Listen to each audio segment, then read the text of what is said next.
A millionaire real estate mogul just made the biggest mistake of his life. In broad daylight, in front of witnesses, he spat at his black neighbor during a heated argument. But what happened 72 hours later will make you believe in instant karma like never before. Have you ever dealt with a racist neighbor who thought their money made them untouchable? Have you watched someone get publicly humiliated and wondered if there would ever be real consequences?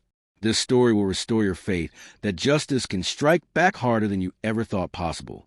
Today we're exposing how one woman's single phone call brought down an entire corrupt empire that had been exploiting communities for decades. We're talking federal raids, frozen assets, and arrests that made national headlines. Here's the twist that will leave you speechless. The person Shaniqua called wasn't just any government contact. It was someone with direct access to federal investigators, the power to freeze millions in assets, and connections that could expose corruption reaching straight into City Hall. Stay with me because this revenge is so complete and satisfying. It became a case study in how real power works. If you love stories where racist bullies get exactly what they deserve, smash that like button right now and tell me in the comments, have you ever seen karma hit this fast and this hard?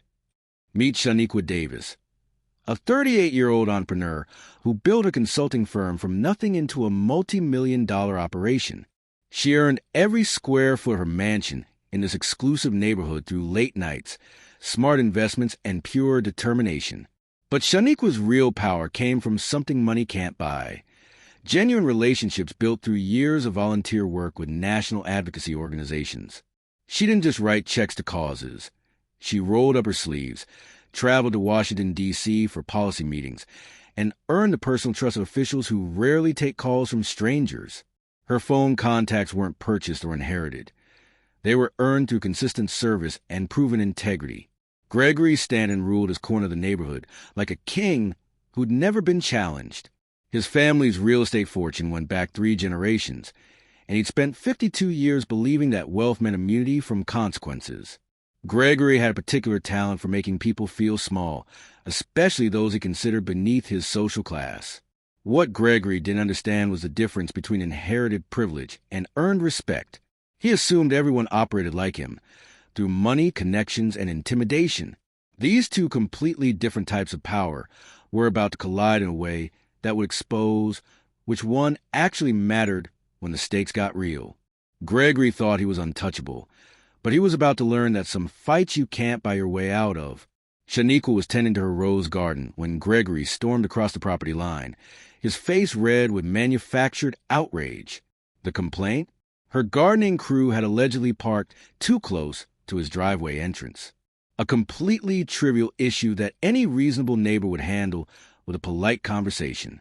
But Gregory wasn't interested in reasonable. You people need to learn your place in this neighborhood. Gregory spat, his voice loud enough to carry across multiple yards. Shaniqua stood up slowly, brushing soil from her hands, trying to de-escalate with calm professionalism. Gregory, we can discuss this like adults. My crew can move there. Don't tell me what we can discuss. I've been here longer than you'll ever belong here. 3 of Shaniqua's friends were visiting for lunch, watching from the patio in shock. The Martinez family next door had stopped their own yard work to stare.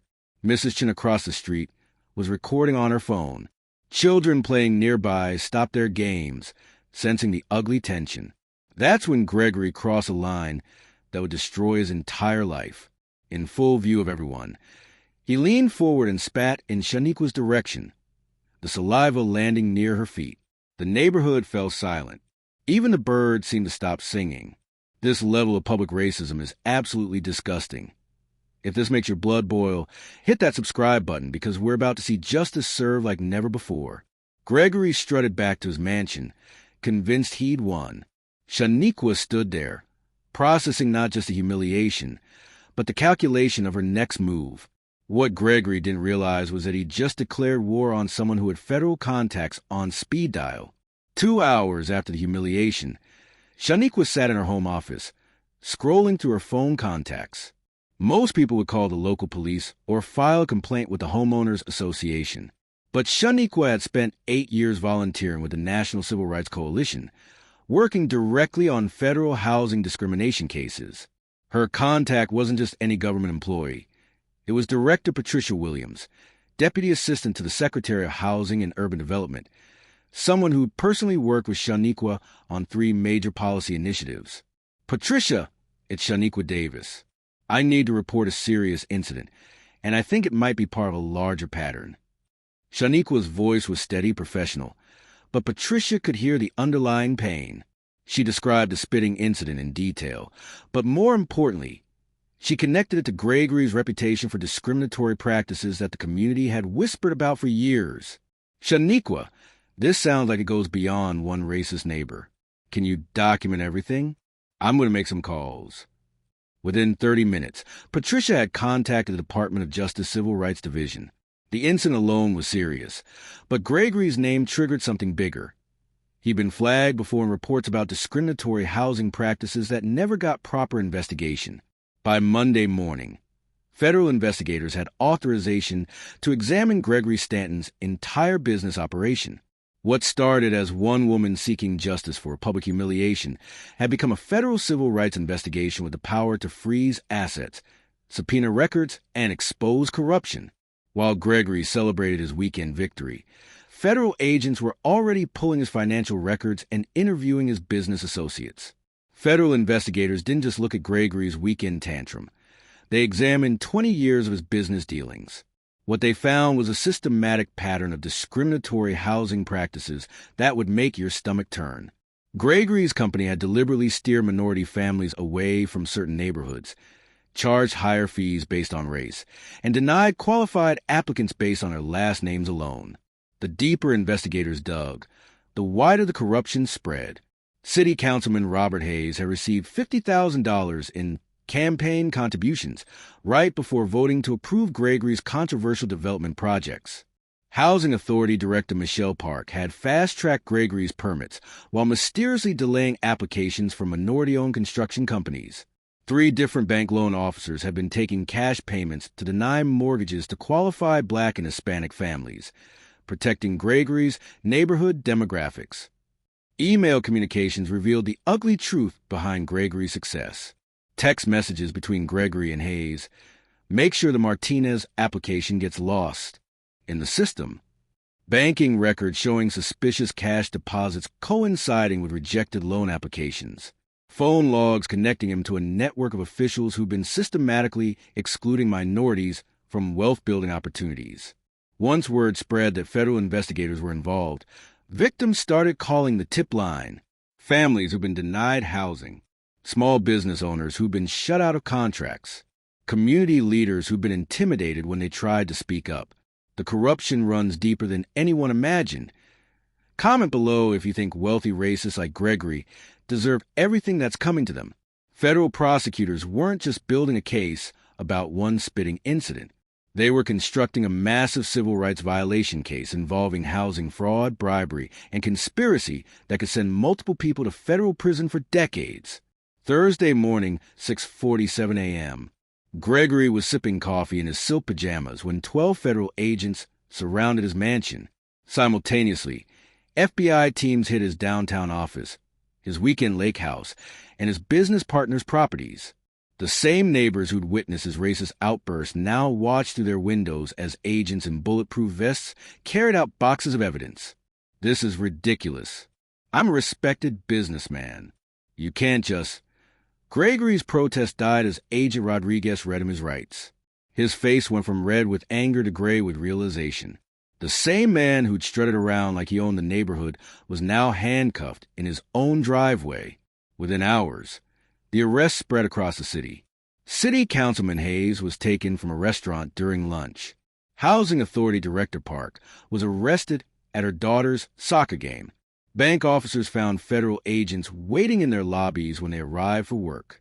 Gregory's bank accounts, real estate holdings, luxury cars, and business assets were immediately frozen. The mansion he'd used to intimidate neighbors now had federal seizure, notices taped to the doors. News vans filled the street as the story broke nationally. Racist real estate mogul arrested in federal housing discrimination case dominated headlines. The spitting incident became the symbol of entitled racism finally facing consequences. The same community that had stayed silent during Gregory's years of intimidation now gathered to watch his empire crumble. Mrs. Chun, who recorded the original incident, was interviewed by 3 different news stations. Gregory's reign of terror was over, and everyone could see that money hadn't protected him after all. 6 months later, Gregory Stanton was sentenced to 8 years in federal prison for civil rights violations, housing fraud, and conspiracy. His real estate empire was dismantled, with properties sold to compensate victims of his discriminatory practices.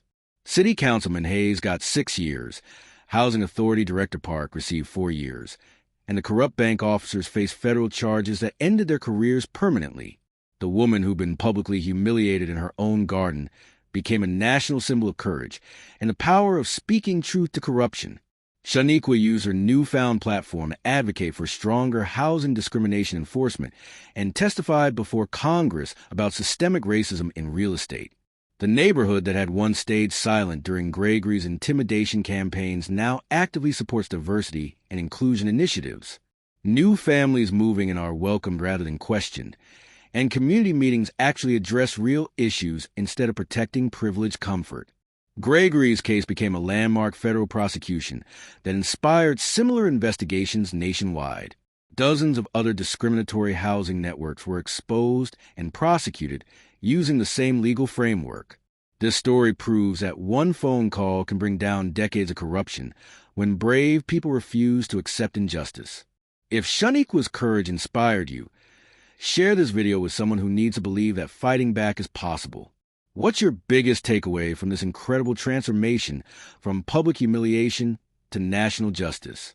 6 months later, Gregory Stanton was sentenced to 8 years in federal prison for civil rights violations, housing fraud, and conspiracy. His real estate empire was dismantled, with properties sold to compensate victims of his discriminatory practices. City Councilman Hayes got 6 years, Housing Authority Director Park received 4 years, and the corrupt bank officers faced federal charges that ended their careers permanently. The woman who'd been publicly humiliated in her own garden became a national symbol of courage and the power of speaking truth to corruption. Shaniqua used her newfound platform to advocate for stronger housing discrimination enforcement and testified before Congress about systemic racism in real estate. The neighborhood that had once stayed silent during Gregory's intimidation campaigns now actively supports diversity and inclusion initiatives. New families moving in are welcomed rather than questioned, and community meetings actually address real issues instead of protecting privileged comfort. Gregory's case became a landmark federal prosecution that inspired similar investigations nationwide. Dozens of other discriminatory housing networks were exposed and prosecuted using the same legal framework. This story proves that one phone call can bring down decades of corruption when brave people refuse to accept injustice. If Shaniqua's courage inspired you, share this video with someone who needs to believe that fighting back is possible. What's your biggest takeaway from this incredible transformation from public humiliation to national justice? 6 months later, Gregory Stanton was sentenced to 8 years in federal prison for civil rights violations, housing fraud, and conspiracy. His real estate empire was dismantled, with properties sold to compensate victims of his discriminatory practices. City Councilman Hayes got 6 years, Housing Authority Director Park received 4 years, and the corrupt bank officers faced federal charges that ended their careers permanently. The woman who'd been publicly humiliated in her own garden became a national symbol of courage and the power of speaking truth to corruption. Shaniqua used her newfound platform to advocate for stronger housing discrimination enforcement and testified before Congress about systemic racism in real estate.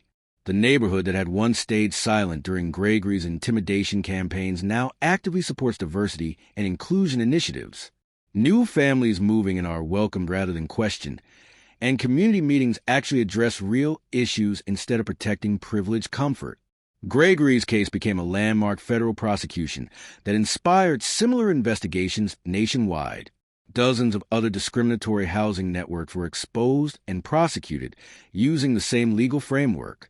This story proves that one phone call can bring down decades of corruption when brave people refuse to accept injustice. If Shaniqua's courage inspired you, share this video with someone who needs to believe that fighting back is possible. What's your biggest takeaway from this incredible transformation from public humiliation to national justice?